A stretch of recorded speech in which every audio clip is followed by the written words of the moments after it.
Nobody knew that the reason Ava Carter never complained was because she had already run out of places to go. Every smile she gave was rehearsed. Every "I'm fine" was survival.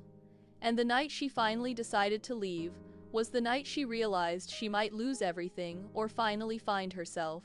Ava Carter was the kind of woman people described as quiet but strong. She worked 2 jobs. She never asked for help. She stayed out of drama. From the outside, it looked like she had her life together. But inside that small, worn-out apartment in Cleveland, Ava was slowly disappearing. She lived with her boyfriend, Marcus Hale. At first, Marcus was everything she thought she needed. Charming, confident, protective. The kind of man who said things like, "I got you. You'll never struggle again." And for a while, she believed him. Because Ava was already tired of struggling. She had no family she could run to. Her mother passed away when she was 19. Her father had walked out long before that. The only place she ever called home was gone. So when Marcus came into her life, she didn't just fall in love, she held on. But love didn't stay soft. It changed slowly. So slowly she didn't even notice at first. It started with little things. "Why you always out so late? You don't need those friends. Why you dressing like that?" Then it turned into control. He checked her phone, questioned her every move, made her feel guilty for things she didn't even do. And somehow, Ava kept apologizing. Because where would she go? The apartment wasn't really hers. Her name wasn't on the lease. Her savings? Gone, used to help Marcus get back on his feet. Every time she thought about leaving, fear whispered louder than courage. "You don't have enough money. You don't have anyone. You'll end up with nothing." So she stayed. And she became quieter. At work, people noticed. Her co-worker, Daniel Brooks, once asked, "Ava, you okay? You don't seem like yourself."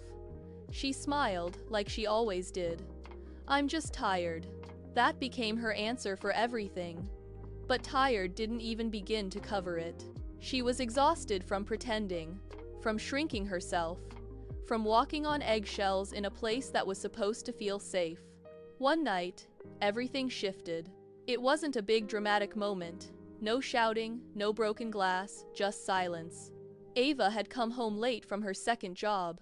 Her feet hurt, her back ached. All she wanted was a shower and sleep. Marcus was sitting on the couch, watching her, not saying a word. That silence felt heavier than any argument. "Why are you looking at me like that?" she asked softly. He shrugged. "You think you can just do whatever you want now?" Her chest tightened. "I was working, Marcus." He laughed, not kindly. "You always got an excuse." And something inside Ava cracked. Not loudly, not in a way anyone else could hear, but deep enough that she felt it in her bones. For the first time, she didn't defend herself. She didn't explain. She didn't apologize. She just stood there. And in that moment, she realized something terrifying. She wasn't staying because she loved him anymore. She was staying because she was scared of having nowhere to go. That truth hit harder than anything Marcus had ever said. That night, Ava couldn't sleep. She lay there staring at the ceiling, her mind racing. Is this my life now? Is this all I get? She thought about her younger self, the girl who dreamed of peace, of a home that felt safe, of a life where she didn't have to fight just to breathe. And for the first time in a long time, Ava cried. Not quiet tears, not the ones she wiped away quickly, but deep, shaking sobs that came from everything she had been holding in. "I can't do this anymore," she whispered into the darkness. But leaving wasn't easy. It never is. The next morning, everything looked the same. Same apartment, same tension, same life. And doubt crept back in. Maybe I'm overreacting. Maybe it's not that bad. Maybe I can handle it. But then she caught her reflection in the mirror, and she didn't recognize herself. Her eyes looked empty. Not sad, not angry, just gone. And that scared her more than anything. That day, Ava made a quiet decision. Not loud, not dramatic, but powerful. She would leave. Not today, not tomorrow, but soon. She started small, opening a new bank account Marcus didn't know about, saving tiny amounts of money, $10 here, $20 there, skipping lunch some days just to put something aside. At work, she picked up extra shifts. Not because she had to, but because she finally had a plan. Daniel noticed the change. "You sure you okay?" he asked again one afternoon. This time, Ava paused. For a second, she almost told him everything, but fear stopped her, so she just nodded. "I'm working on it." And for once, that was the truth. Weeks passed, then months. Marcus didn't notice, because Ava had learned how to survive quietly, but inside, she was rebuilding, piece by piece. Until one night, she counted her savings.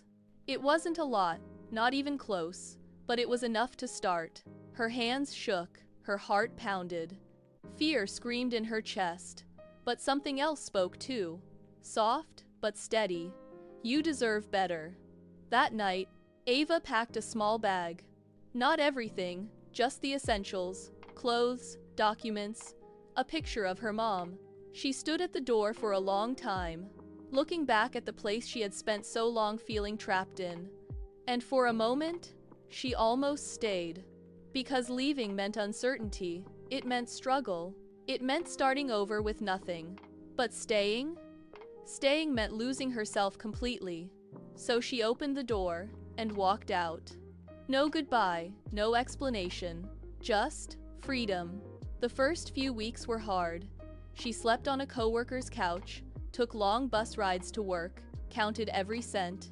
There were nights she cried, nights she questioned her decision, nights she almost went back. But she didn't, because even in the struggle, she felt something she hadn't felt in a long time: peace. Slowly, things started to change. She found a small studio apartment, nothing fancy, but it was hers. She decorated it with simple things: a blanket she loved, a candle that smelled like home, a picture of her smiling a real smile. At work, she laughed more, talked more, lived more. And one day, she caught her reflection again. This time, she recognized the woman staring back. Stronger, softer, free. Ava didn't leave because it was easy. She left because staying was destroying her. And sometimes, that's the bravest thing a person can do. She stayed because she had nowhere else to go. Until she realized, sometimes, nowhere is exactly where freedom begins. Before you leave, ask yourself this: what would you have done in this situation? Drop your thoughts in the comments. Don't forget to like and subscribe for more real, powerful stories. Thank you for watching, and I'll see you in the next one.